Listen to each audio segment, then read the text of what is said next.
Subscribe to our YouTube channel and press the bell icon to get the latest updates. If one looks at the newspapers or if one looks at or hears conversations, there seems to be pretty much a consensus that things are not going well in the economy. My personal sense is that we still haven't wrapped our head around the long-term structural reforms that are required to take us back. Hi, I'm Renuka Sane. I am Associate Professor at the National Institute of Public Finance and Policy. I have with me Dr. Shamika Ravi, who is with Brookings Institute and who has also been a member of the PMEAC until very recently. And we are going to talk about the economics, health, education, all of these issues that are pertinent to India and that are causing us concern in many ways. So welcome, Shamika, and thank you for having this conversation with us. So let me begin with the question that is on top of everyone's mind today, and that is the economy. If one looks at the newspapers or if one looks at or hears conversations, there seems to be pretty much a consensus that things are not going well in the economy. Even if you look at indicators, other than GDP, for example, or even GDP, it is showing that we are in a slowdown, and that does not seem to be getting better. What is your sense of whether there is a sort of, has the government understood and accepted that there is actually a slowdown? Because the measures that we also see do not seem to be commensurate to solving the scale of the problem. Right. What is till the time that you did actually have access to PMEAC and the government, what was your sense of what was the government thinking about this, and what is the process of getting, of setting the feedback loops between the outside and the government? Lots of questions in that, Renuka. It's first of all, it's important to realize that there is an acceptance that we are in a slowdown. The diagnosis of it could vary, which is why you're seeing a slew of measurements and interventions being implemented either through the monetary policy side of it. So you're seeing RBI proactively try and preempt this through rate reductions and so on. You have seen now 4 sets of announcements by the finance minister. Some of them are far-reaching, I think structural in nature. For instance, making the corporate taxes more competitive internationally, and certain other sort of back-end plumbing, turnaround of the GST, for instance, within 30 days and so on. These are all aimed towards stemming this decline. So I think there is an acceptance that we are. However, my personal sense is that we still haven't wrapped our head around the long-term structural reforms that are required to take us back to the potential, when we were thinking of 2 digits, because that's a conversation we've given up on, and I don't think we can afford to, given our levels of poverty, given our income level overall. So in my view, we have a long-term structural decline that needs reformers to go back on the table and bring about basic reforms of the kind we had under Prime Minister Vajpayee. We do need disinvestment to become a fundamental part of this reform process with a time-bound nature to it. We do need to go back to the basic codes of labor law, which we have been talking about but haven't quite again gotten around to doing it. We do have to again think very seriously about the judicial bottlenecks, which are tremendous in nature, including the IBC, which is struggling with a limited capacity. So I think those are the kind of basic reforms that are required. Unfortunately, that has to go beyond the finance ministry. And this is why my sense is that a national growth strategy is required. Definitely growth is a priority, as was reflected in the speech of the Prime Minister in the second term, the first speech, when he said that wealth creation must be celebrated and when growth for us is a priority. But that national growth strategy has to go beyond finance ministry. I think every department, every ministry of the government has to have specific strategy which culminates into this, and the role of the states. I think the role of the states is very significant. Growth is not going to be delivered by the central government alone. India is an economy of 28 state economies and dynamic union territories. In recognizing all of that, are we there yet? No. And I think that is where, I think I would answer your basic question by saying that I think the economic policy making capacity currently within the government is limited. I think in terms of the revealed preferences of the government, if you just look at the announcements and so on, I think perhaps it is not the highest on the priority right now, and it should be, because a strong economy, a fast growing economy truly is the best national security strategy.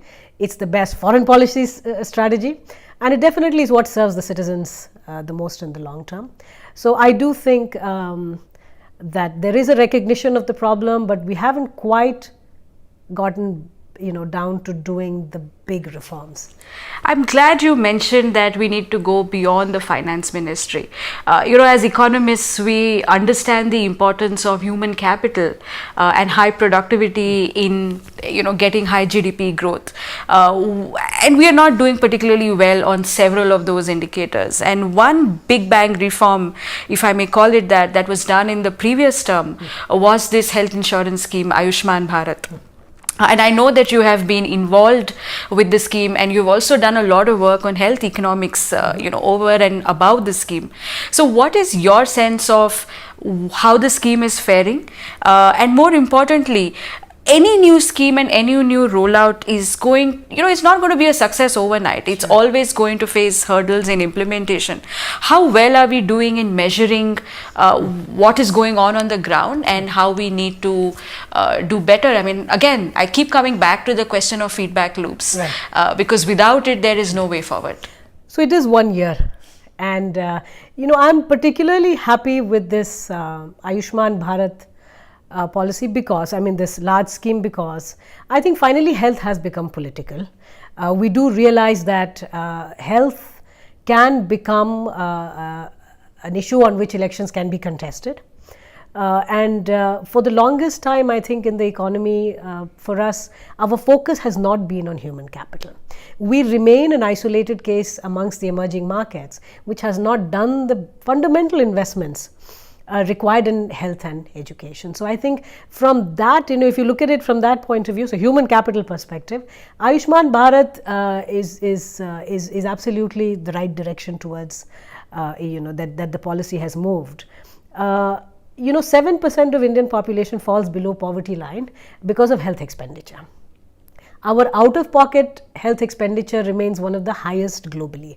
We are close to 62%, meaning of every rupee that is spent on healthcare, 62 paisa is coming from the patient's pocket, private pocket. This number is close to 30 in China. This number is 11 paisa in Thailand. So there are economies around us who have just started to grow over the last decade or so, who have somehow managed their health affairs, the financing and the structuring of the healthcare sector better than us. And we need to therefore learn. And I think Ayushman Bharat therefore becomes that first big step towards universal health coverage. So it's a very important scheme. The issue with it is there are two components, and people forget that Ayushman Bharat is not just the insurance part of it, which is what we almost always talk of. The second part is the wellness centers. And wellness centers really become the first gatekeeping required as the fundamental primary healthcare service that the state provides, so that you can actually prevent many things. You can keep the cost of healthcare low. So not everybody needs to go to a hospital for fever. Primary healthcare is meant to take care of a lot of those needs, and that's how you make things sustainable financially also in the long term. So that is the second part, which I think we need to speak more about in the media.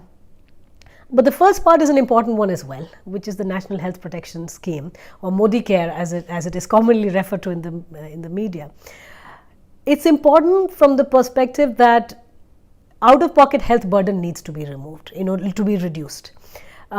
People's financial burden because of healthcare shocks need to be brought down, and that is where the state sort of stems in. Now, the challenge which is coming in twofolds. One is that publicly financed health insurance is also highly fragmented. You have the CGHS, you have the ESIS, you have the insurance for the armed army personnel, and then of course you have Ayushman Bharat. These are all going from the state's pocket. You need to be able to integrate this. This is too fragmented, therefore costlier than it should be, number one. Number two, the different parts of the country, the different states have very different healthcare institutions and apparatus available publicly.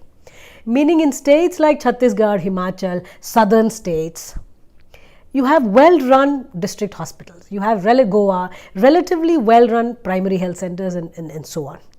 Now in these places, health insurance is basically financing care which is public in nature. So the cost is naturally maintained, or it doesn't escalate. But in many parts of the country where public care is almost non-existent or very, very bad quality, their healthcare is mostly through private sector. Private sector has a natural tendency to escalate costs. That's just the nature of incentives. So I think the challenge moving forward will be different parts of the country will face different challenges of sustainability of Ayushman Bharat or the National Health Protection Scheme based on the underlying infrastructure that is supported by this publicly financed health insurance. I am very glad that you say that, because when I think of health, I think of the public goods element of health, which is just clean air and clean water that kind of prevents diseases from happening. So you don't have a dengue outbreak if the water bodies are clean. And then there is the healthcare element, and all too often in India we have focused on the healthcare element. Even with Ayushman Bharat, a large component or what gets the attention is the insurance element, and what we perhaps need to refocus on is the wellness element or the public health, public goods aspect of what health is. And do you see any movement towards cleaning up our air or cleaning up our water, which improves productivity directly and also through improved health? I do think that Prime Minister Modi, in my recent memory of seeing public policy in space of healthcare particularly, is perhaps the first Prime Minister who's championing or making climate change electoral. We are actually trying to make plastic free or single-use plastic, trying to take it away from society in a concerted way. But I think the efforts, or if you look at indoor pollution, we've had elections campaign run on the LPG scheme because it fundamentally reduces indoor pollution, and that is why perhaps it was so popular in the rural areas. So we have to recognize that a lot of these schemes, perhaps not packaged as health interventions, have inadvertently, and I'm glad, rightfully so, led to improvement in the quality of we could call preventive care or just cleaner air, which might not have been the original intent of it. It might have been just delivery of certain kinds of subsidies in a more a rational or plugging leakages, but I think it has had tremendous inadvertent impacts on healthcare, primarily for women. The pipe drinking water that we are talking about, if we are actually able to pursue that large infrastructure sort of a goal that we have, it will have inadvertent again and disproportionately higher impact on women, because it's the women who are spending a lot of time managing water resources, particularly for drinking and so on. So I do think there have been efforts. It's just not done the way we typically think of healthcare and water and air. Right. We've talked about the economy and we've talked about the health, and I think I want to segue into my next question, which is what you said about women's health and women's participation in the labor markets. So we've made there is again a lot of discussion about labor force participation issues in the economy. Unemployment rates are high, but one fact is also that women's labor force participation in India is extremely low. Right. So do you have some thoughts on how we might change that? So Renuka, there is conflicting mixed evidence. We know empirically India remains an outlier as a fast growing economy where labor force participation of women is actually declining. We haven't seen that even in societies which have had terribly skewed gender ratios such as South Korea. and yet even in those places with growth, women have joined the labor force. Now the conflicting evidence, some of it which does stand out, for instance, is there's one very good research which looks at labor force participation of women as a cross wage elasticity of supply of labor of women to rising wages of the husbands. Now I can see why that might be significant, because as families are becoming more nuclear, and of course there's growth, so income levels are rising, there is cost of childcare, right? Society cares, values women, children, wants to have children, yet we do not have institutional support for this kind of childcare.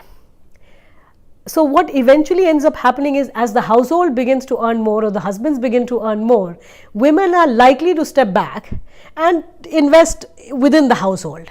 Now, till we really monetize all the in-house activities of the women, we are likely to see, because formal participation in the labor force is measured in a certain way, we are likely to see this decline. Now, I'm not for once saying that this is out of choice. A lot of educated women, in fact the girls do better in 10th and 12th. The girls have typically outperformed the boys, and yet when it comes to joining labor force, particularly after having children, is very, very low. So we've had studies by the IMF, we've had the McKinsey type reports, which have basically said if you actually get in more women into the labor force, your GDP can increase by as much as 27% increase, which is a tremendous increase. I do believe that we'll have to now enact policies. If the society values children, then the society must pay for it, which means we have to institutionalize childcare. We will have to free up women and give them the choice to join this labor force, because at such low levels of human capital availability, and particularly if we envision ourselves to be the HR capital of the world, then it's a shame that so many educated, trained women are not necessarily putting their training to the best use, because children are more important right now and there is no alternative to that. But on the broader labor force participation, I think it's important to realize India just has very low labor force participation on the whole. Most of our competitors today in the emerging market, if you look at Vietnam for instance, close to 74% labor force participation. China has had close to 72 for almost 30 years now. Bangladesh has 57% labor force participation. Ours is 50%.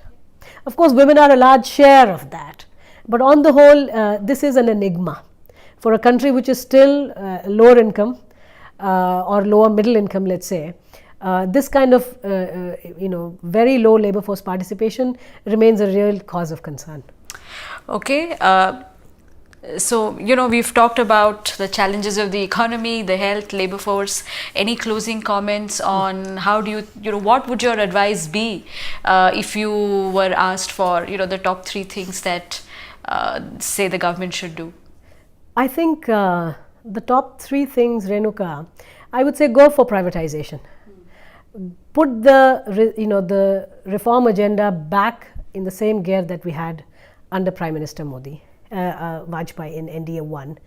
I think it's important to think that if you're always going to worry about whether we are selling the PSUs at the right price, we're going to be stuck in the opportunity cost sense, losing a lot more money in the long term by maintaining this. So one is privatization agenda should be at the heart of some of these early fixes. But then get a handle on land and labor. Those are things, and agriculture. Agriculture for us is a huge cause of concern, and yet we haven't really taken a shot at it beyond the MSP type policies, and those are hugely distortionary. They are having long-term nutritional impacts, in fact, on our well-being. We are eating the wrong set of things. We're eating too much cereal. A lot of it is an outcome of the agriculture policy we've maintained. So a departure towards doubling farmer income, for instance, is a good idea. So, but we still, haven't really held the bull by the horns as far as agriculture is concerned. No serious discussion on that.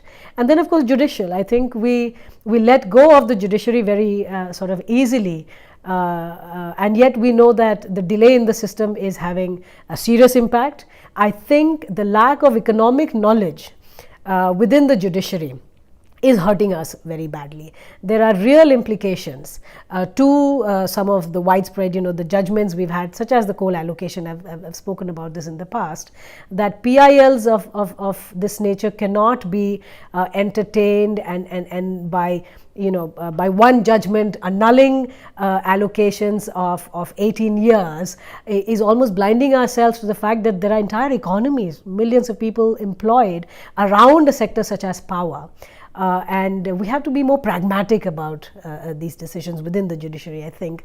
So yeah, there are quite a few. I think I've exceeded 3, but I'd say, yeah, those are the top of the agenda. Well, all extremely important points, and I hope that people are listening.